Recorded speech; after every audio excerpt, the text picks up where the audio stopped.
Hello everyone. आज का जो हमारा टॉपिक है उसका नाम है रिप्रोडक्शन इन ऑर्गेनिजम्स। नाम से ही क्लियर है कि इस चैप्टर में हम लोग पढ़ने वाले हैं रिप्रोडक्शन क्या होता है, ऑर्गेनिजम्स कैसे रिप्रोड्यूस करते हैं यानी वेरियस मोड्स ऑफ रिप्रोडक्शन। ये चैप्टर आपका बेस बनाता है आपके आगे के 3 चैप्टर्स का, जो हैं reproduction in flowering plant, human reproduction और रिप्रोडक्टिव हेल्थ। ये 4 चैप्टर मिला के आपके जो हैं करीब करीब 15 क्वेश्चन आते हैं आपके नीट में, इन 4 चैप्टर्स थे।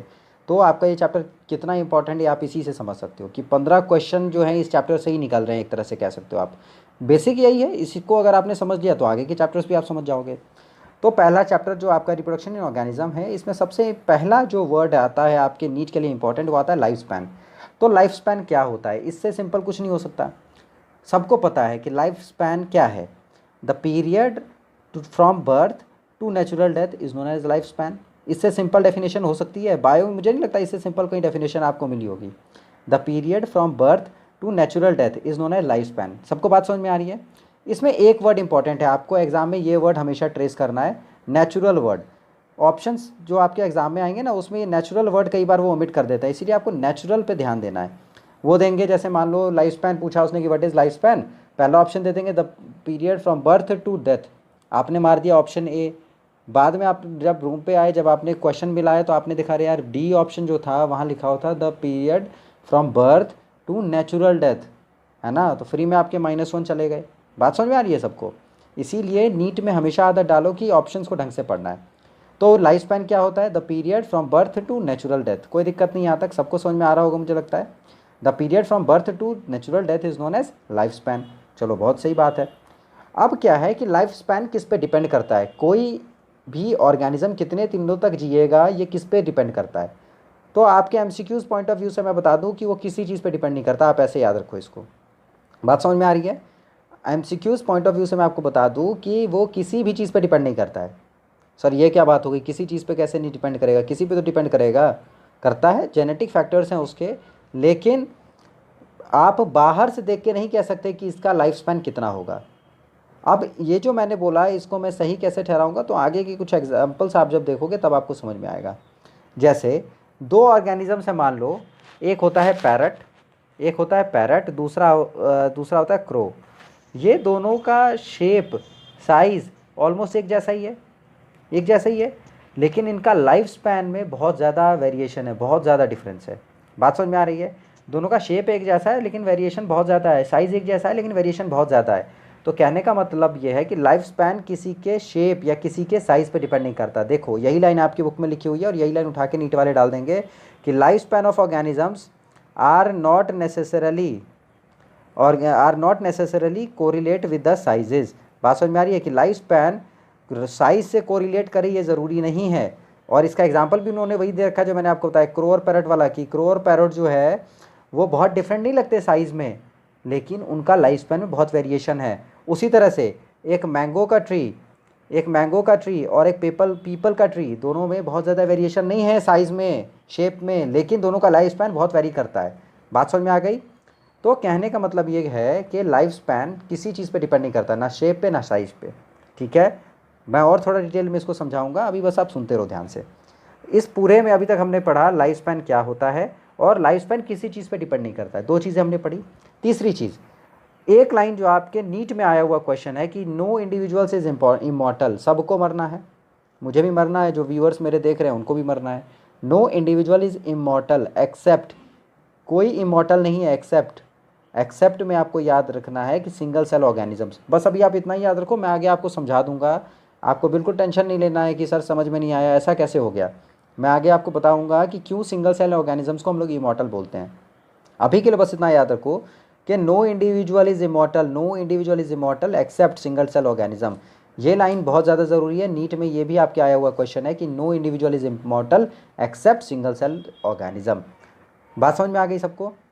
तो अभी तक इसमें, इस हमारी पृथ्वी पे, इस हमारी अर्थ पे बहुत सारे ऑर्गेनिजम्स आए हैं और बहुत सारे ऑर्गेनिजम्स गए।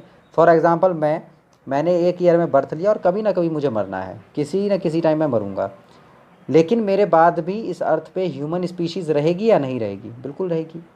होमो सेपियंस मेरे जाने के बाद भी इस अर्थ में रहेंगे। ये मैं कैसे एश्योर करूँगा? ये मैं ऐसे एश्योर करूँगा कि मेरा नेक्स्ट जनरेशन आएगा, है ना, मैं अपने ऑफ स्प्रिंग्स को रिप्रोड्यूस करूँगा। बात समझ में आ रही है? और वो जो मेरा नेक्स्ट जनरेशन आएगा वो इस कंटिन्यूएशन को मेंटेन करेगा, वो इस होमो सेपियंस को मेंटेन करेगा, वो हमारी अर्थ में कंटिन्यूटी ऑफ स्पीशीज़ को मेंटेन करेगा। तो वही चीज़ आपको यहाँ लिखा हुआ, आपको यहाँ बताया गया है कि given this reality have you ever wondered how vast number of plant and animal species have existed on earth for several thousand of years. कितने सारे ऑर्गेनिजम्स हमारी अर्थ पे आए, लेकिन वो मरे, लेकिन फिर भी उनका स्पीशीज़ अभी भी है, उनका ऑर्गेनिज्म अभी भी है। इसका सिर्फ और सिर्फ रीज़न क्या है कि ये जो प्रोसेस होता है जिससे लिविंग ऑर्गेनिजम्स अपनी कंटिन्यूटी को इंश्योर करते हैं, इस प्रोसेस का नाम मैंने बता दिया आप लोग को, इस प्रोसेस को बोलते हैं रिप्रोडक्शन। इस प्रोसेस को क्या बोलते हैं हम लोग? रिप्रोडक्शन। तो आपको याद ये रखना है कि रिप्रोडक्शन वो प्रोसेस है जिससे कंटिन्यूटी ऑफ स्पीशीज़ को हम लोग एश्योर करते हैं। रिप्रोडक्शन वो प्रोसेस है जिससे कंटिन्यूटी ऑफ स्पीशीज़ को हम लोग एश्योर करते हैं। तो इस पूरे पेज में हमने जो भी चीज़ें पढ़ी, इसमें किसी को दिक्कत? इस पूरे पेज से आपका क्या क्या एमसीक्यू आ सकता है? तो सबसे पहला एमसीक्यूज़ आपका इस पेज से आ सकता है, तो वो होगा लाइफ स्पैन। लाइफ स्पैन बहुत ज़रूरी है, एग्ज़ाम में बहुत बार आया हुआ क्वेश्चन है ये। उसके बाद ये आ सकता है कि लाइफ स्पैन जो है किसी भी साइज़ शेप पे डिपेंड नहीं करता है, किसी के साइज़ या शेप पे डिपेंड नहीं करता है। तीसरा हमने पढ़ा कि नो इंडिविजुअल इज़ इमॉर्टल, कोई भी इमॉर्टल नहीं है, सबको मरना है, एक्सेप्ट सिंगल सेल्ड ऑर्गेनिज्म। ये लाइन बस मैंने अभी बताई है, समझाया नहीं है, समझाऊंगा मैं आगे। इसके बाद हमने क्या पढ़ा कि reproduction is important for continuation of species. इस पूरे पेज से सिर्फ 4 लाइन आपको याद रखनी है, 4 लाइन आपके नीट के लिए इंपॉर्टेंट है। देखो मेरा काम क्या है, मेरा काम यही है कि जो भी चीज़ें आपके एग्ज़ाम के लिए इंपॉर्टेंट है आपके लिए, आपको मैं बता दूँ, वो है ना। मेरा काम ये है कि आपको जो चीज़ें मुश्किल लग रही हैं उनको मैं सिंपल बना दूँ, और मैं पूरी कोशिश करूँगा इसको करने की। बस ये वीडियोस आप कंटिन्यू करो देखना, आपको खुद समझ में आएगा, खुद डिफरेंस फील होगा। ये वीडियोस बनाने का मेरा सोल रीज़न यही है कि आज की डेट में लोगों के पास सुविधाएं, बहुत सारे गरीब हमारे स्टूडेंट्स हैं, बहुत सारे ऐसे हैं जो रिसोर्स डिप्राइव्ड है, उनके पास उतने रिसोर्स नहीं हैं कि वो बाहर किसी अच्छी कोचिंग में जा सके, अच्छा पैसा खर्च कर सके। वैसे बच्चे डॉक्टर बनने से छूट जाते हैं। मेरा सिर्फ़ और सिर्फ एक गोल है कि मुझे जो पता है, जो मेरा एक्सपीरियंस है, वो एक्सपीरियंस मैं अपने वैसे बच्चों को दूं जो किसी कारण से, जो रेस है हमारी, उस रेस में पिछड़ रहे हैं। जो भी रीज़न हो, चाहे फाइनेंशियल रीज़न हो, चाहे सोशल रीज़न हो, किसी भी रीज़न से वो अगर उनको अगर क्वालिटी एजुकेशन नहीं मिल पा रही है तो ये अच्छी बात नहीं है ये हमारी कंट्री के लिए। तो मेरा सिर्फ़ और सिर्फ गोल ये है कि जो एक्सपीरियंस मेरा है, जो चीज़ें मुझे आती है, मैं वो आप लोगों के साथ शेयर करूँ, ताकि मैक्सिमम अमाउंट में आप लोग जो हैं अच्छे रिज़ल्ट लेके नीट क्लियर करें।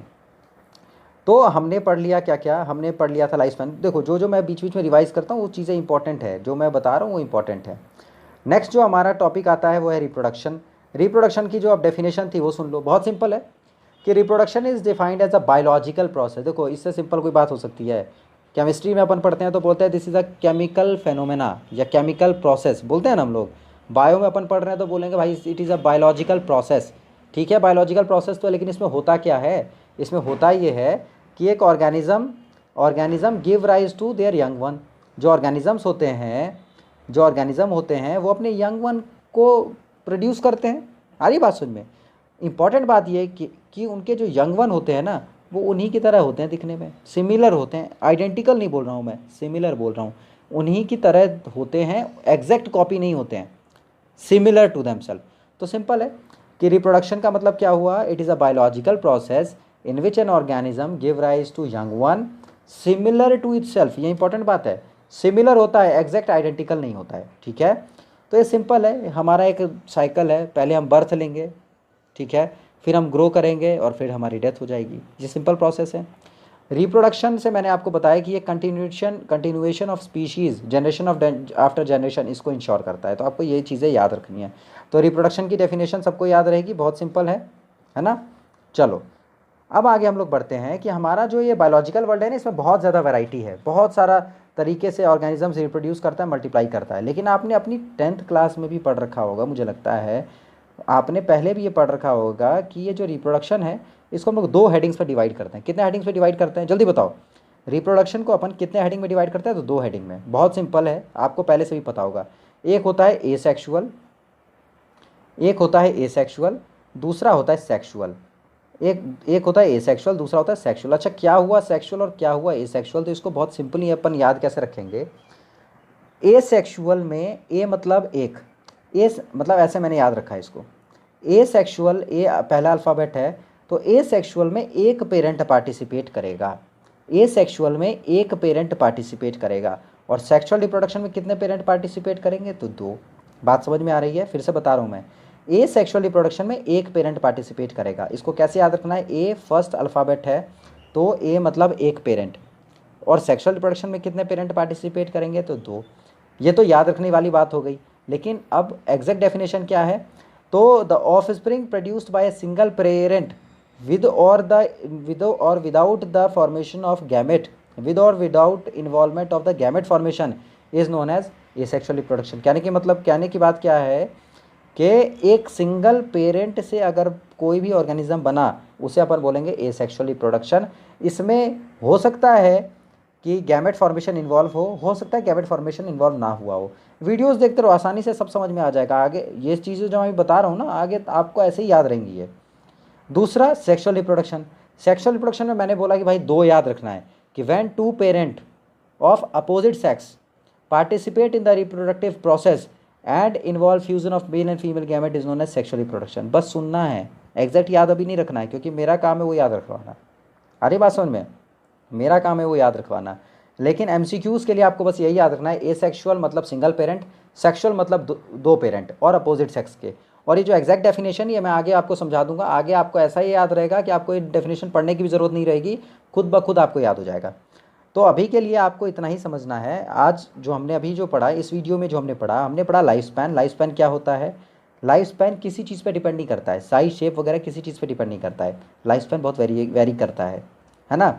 फिर उसके बाद हमने पढ़ा कि ऑल ऑर्गेनिजम्स आर इमॉर्टल। क्यों, मैं बताऊंगा आगे। Except single cell organism, single cell organism जो होते हैं वो इमॉर्टल होते हैं। क्यों होते हैं, मैं उसका भी रीज़न बताऊंगा। फिर अपन ने पढ़ा कि रिप्रोडक्शन जो है वो continuation of species, continuation of generation के लिए बहुत ज़्यादा इंपॉर्टेंट है। अरे बस हम लोग जानते हैं ना, पुश्तैनी चलता है जो, और पुश्तैनी जो चलता है वो रिप्रोडक्शन की वजह से ही तो चल रहा है। अगर रिप्रोडक्शन नहीं होगा तो वो चलेगा कहाँ। फिर अपन ने पढ़ा रिप्रोडक्शन का डेफिनेशन, क्या होता है रिप्रोडक्शन, समझ में आ गया। फिर अपन ने पढ़ा रिप्रोडक्शन का टाइप, दो तरह का होता है, एसेक्सुअल एंड सेक्सुअल। एसेक्सुअल मतलब एक, मतलब सिंगल पेरेंट। सेक्सुअल मतलब दो पेरेंट अपोजिट सेक्स के। मुझे लगता है आज के लिए इतना काफ़ी है, फिर हम लोग आगे की क्लासेस में इस पर डिटेल में बात करने वाले हैं। किसी को कोई दिक्कत होगी समझने में तो कमेंट सेक्शन में तुम लोग ज़रूर पूछना। और अगर चाहते हो कि मैं वीडियोज़ ये कंटिन्यू करूँ तो लाइक सब्सक्राइब करते रहो और शेयर भी करो इसको दूसरे बच्चों के साथ, क्योंकि मैं नहीं चाहता कि कोई भी बच्चा ऐसा रह जाए जिसको रिसोर्स अवेलेबल ना हो।